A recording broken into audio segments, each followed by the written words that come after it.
Guys, আমরা এখন যাচ্ছি আমাদের ফারোয়া এলাকার ব্যস্ততম বাজারে।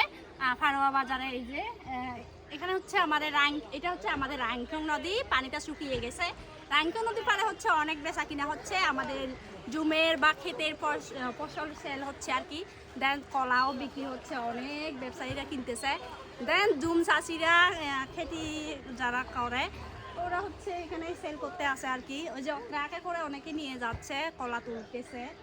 তো এটা হচ্ছে আমাদের ফারোয়া বাজারের একটা অংশ আর কি। এটা হচ্ছে যে প্রতি বৃহস্পতিবারে খুবই ব্যস্ত থাকে এই ফারোয়া বাজারটা। আমি হচ্ছে প্রায় 9টা বাজতেছে, এই কারণে হচ্ছে তেমন একটা মানুষজন নাই। একদম সকালে ভোরে উঠে সবাই হচ্ছে এখানে এসে বিক্রি করে। দেন যে টাকা পাবে ওই টাকা নিয়ে বাজার করে চলে যায় আর কি জুম চাষিরা। দেন যারা ক্ষেত করে, ক্ষেত খামারিরা। এই যে আমাদের ফারোয়া বাজারের রাংখং নদীর ঘাটের অবস্থা দেখেন।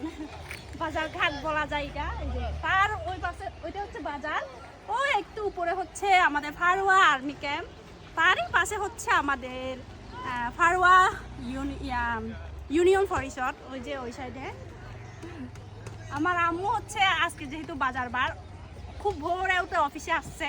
যেহেতু আমার আম্মু হচ্ছে ফারোয়া ইউনিয়ন পরিষদের একজন সদস্য, মহিলা সদস্য আর কি।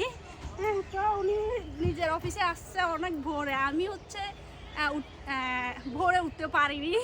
ভোরে উঠে হচ্ছে অনেকে 26শে মার্চ উপলক্ষে র্যালি করে ফেলছে স্টুডেন্টসরা। আমি এটা হচ্ছে ভিডিওতে ধারণ করতে পারিনি, এটার জন্য সরি। তো এই যে দেখেন অনেকে কলা বিক্রি করে চলে যাচ্ছে, অনেকে আবার বিক্রি করে ফেলছে, বাজার করতেছে। এখন আমরা ফারোয়া বাজারে যাচ্ছি, চলো গাইস।